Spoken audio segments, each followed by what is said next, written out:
Name is Kajal and I welcome you all to Castrology. Last video में हमने बात की थी मेष राशि से लेके कन्या राशि तक, मतलब एरीज साइन से लेके हमने बात की थी वर्गो साइन तक कि उन सब मून साइंस के ऊपर सन ट्रांजिट का क्या इफेक्ट रहेगा।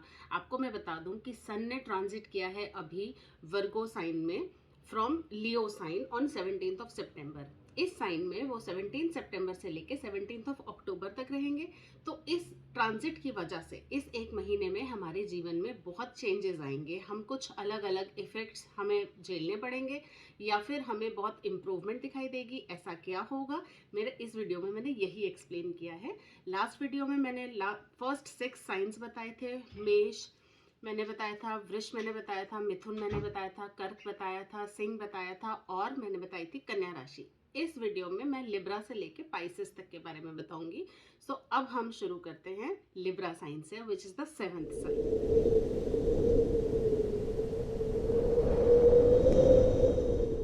लिब्रा साइन वालों के लिए ये जो ट्रांजिट हो रहा है ये हो रहा है उनके 12th हाउस में। 12th हाउस में ये ट्रांजिट होने के वजह से ये ट्रांजिट उनके लिए बिल्कुल भी अच्छा या लकी नहीं कहा जाएगा। उन्हें बहुत केयरफुल रहना पड़ेगा। उनके एक्सपेंसेस बहुत हाई जा सकते हैं। लिब्रा साइन अगर आपका है तो आपको अपने हेल्थ का भी ध्यान रखना ज़रूरी है। लिब्रा साइन अगर आपका है तो आपको अगर ट्रैवल करना है, शायद आपको इस पीरियड के दौरान ट्रैवल करना पड़े, मैं सलाह ये दूंगी कि आप ना करें। लेकिन अगर आपको करना पड़ रहा है तो आपको बहुत ज़्यादा ध्यान रखने की ज़रूरत है। अगर आप उसको टाल सकते हैं, थोड़े टाइम का बाद ट्रैवल कर सकते हैं तो आप उसको थोड़े टाइम बाद ट्रैवल कीजिए। किसी भी तरीके की लीगैलिटी से बचने की कोशिश कीजिएगा, क्योंकि अगर कुछ पेपर्स वगैरह साइन करना है तो बहुत सोच समझ के पेपर्स साइन कीजिएगा। सब कुछ समझ के जो जो उसके अंदर पॉइंट्स हैं जो एक्सप्लेन किया हुआ है उस सबको समझने के बाद ही उसको साइन कीजिएगा। मैंने आपको बता दिया एक्सपेंसेस हाई जाएंगे। हाँ, इस पीरियड के दौरान आपको अपनी इंट्यूशन पे बहुत ज़्यादा ध्यान देना है। जो आपका मन कह रहा है आपको वो ही सुनने की ज़रूरत है। आपको बड़े बूढ़ों की बात ज़रूर माननी चाहिए, उनकी बात सुननी चाहिए, क्योंकि ये ये ट्रांजिट आपके लिए बहुत ज़्यादा लकी नहीं कहा जा सकता। सो इसीलिए इस एक महीने में जो भी आप काम कर रहे हैं बहुत सोच समझ के कीजिएगा, बहुत ध्यान से इस पीरियड को निकालिए। Now will move on to Scorpio sign which is वृश्चिक राशि।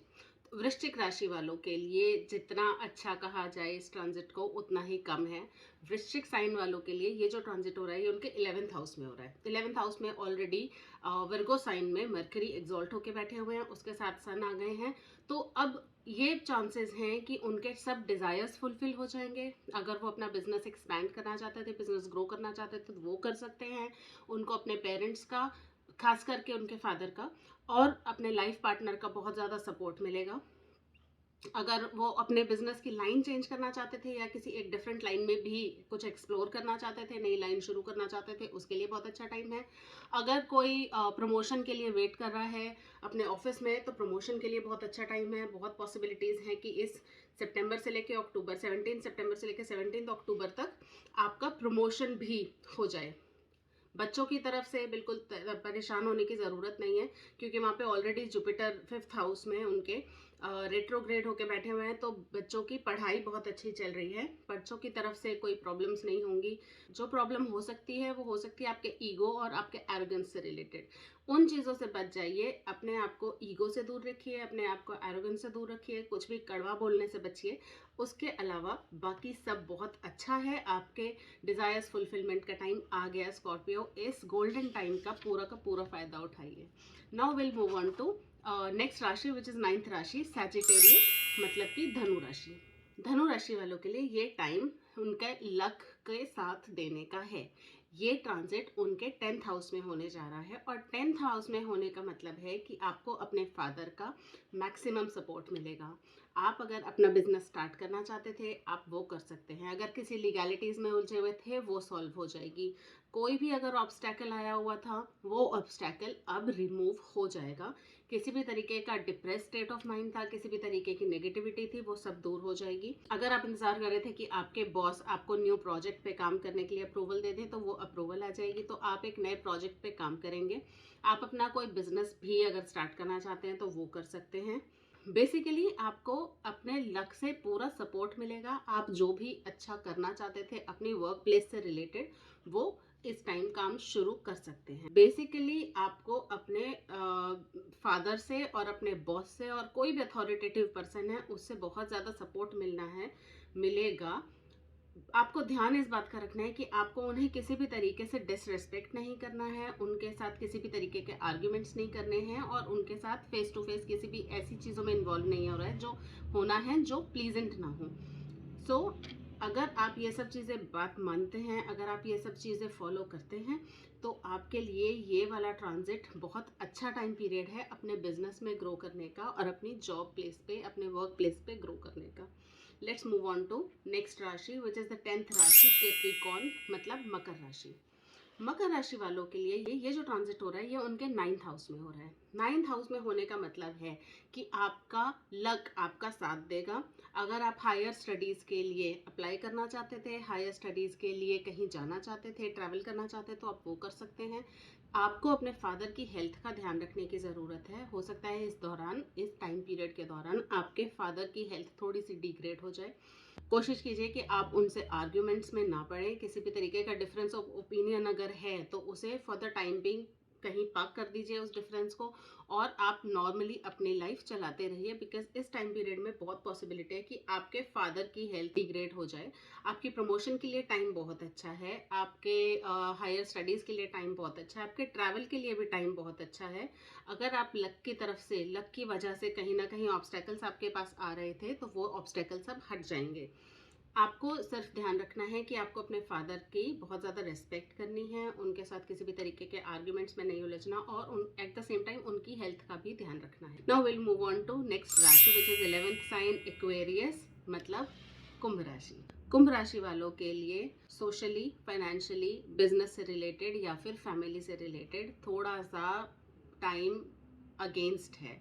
मैं इस टाइम पीरियड को बहुत ज़्यादा फेवरेबल नहीं कहूँगी क्योंकि ये जो ट्रांजिट हो रहा है ये उनके 8th हाउस में हो रहा है। 8th हाउस में अगर कोई भी प्लैनेट ट्रांजिट कर रहा है तो आपके लिए थोड़ी सी प्रॉब्लम्स आनी स्टार्ट हो जाती हैं, ऑब्स्टेकल्स आने शुरू हो जाते हैं, कहीं ना कहीं डिफरेंस ऑफ ओपिनियन बनने लग जाते हैं। चाहे आपकी फ्रेंड से लड़ाई हो जाए, चाहे आपके अपने घर में अपने पेरेंट्स से, अपने स्पाउस से लड़ाई हो जाए, अपने बच्चों से लड़ाई हो जाए, तो इस तरीके के डिफरेंस ऑफ ओपिनियन देखने को मिलते हैं अगर सन ट्रांजिट करता है हमारे 8th हाउस में।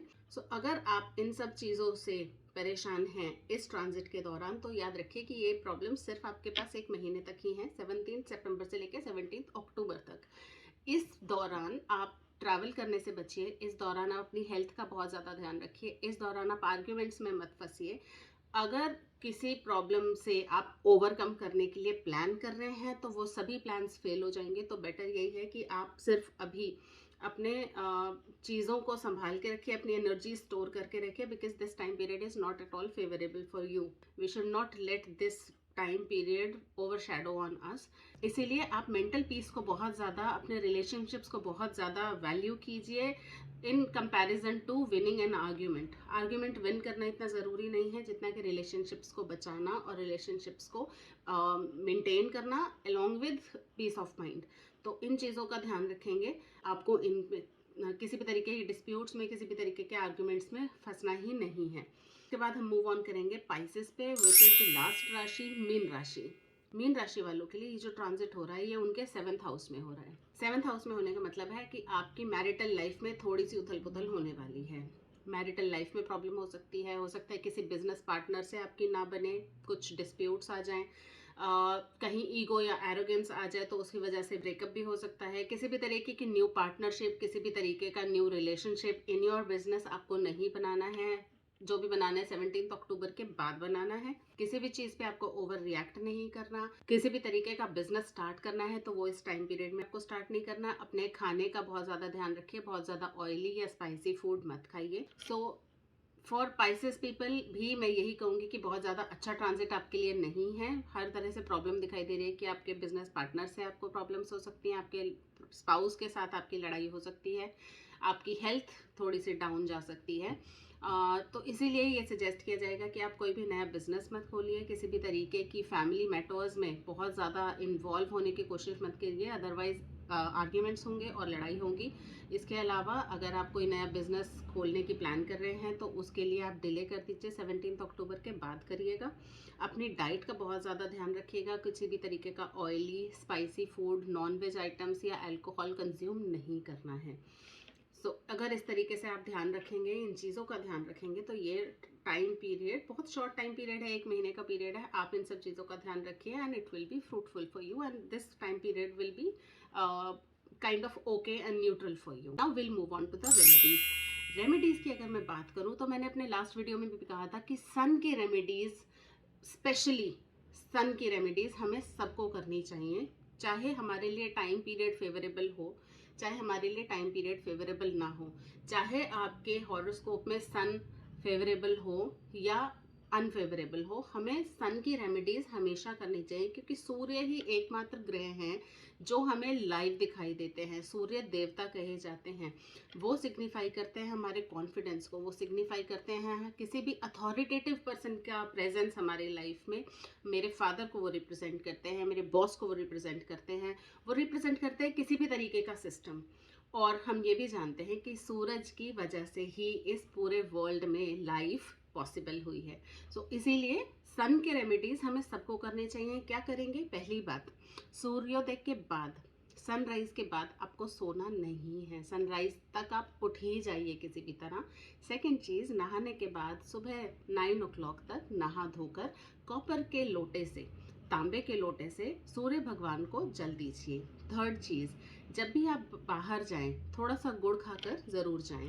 इसके अलावा आप आदित्य हृदय स्तोत्र का भी पाठ कर सकते हैं, और एक मंत्र बता रही हूँ, उस मंत्र का भी चैंटिंग आप कभी भी कर सकते हैं। मंत्र है नमो घृणी सूर्याय नमः। आप इस मंत्र का उच्चारण कर सकते हैं, इस मंत्र का जाप कर सकते हैं 108 टाइम्स। मैं स्पेशली कहूँगी कि आप बच्चों को ज़रूर सूर्य को जल दिलवाइए, क्योंकि उससे उनको कॉन्फिडेंस में वृद्धि होगी, इससे उनका कंसंट्रेशन लेवल और कॉन्फिडेंस लेवल दोनों ही बढ़ेगा, इससे उनकी इम्यूनिटी भी बढ़ेगी। आप ये सब फॉलो कीजिए। मैं मिलूंगी आपसे अपने अगले वीडियो में। आई होप आपको इस वीडियो में अपने लिए ज़रूर कुछ ना कुछ यूज़फुल मिला होगा। यूज़फुल मिला है तो लाइक कीजिए, सब्सक्राइब माई चैनल, और मैं मिलूंगी आपसे अपने अगले वीडियो में। Till then be logical, avoid superstition, follow कैस्ट्रोलॉजी।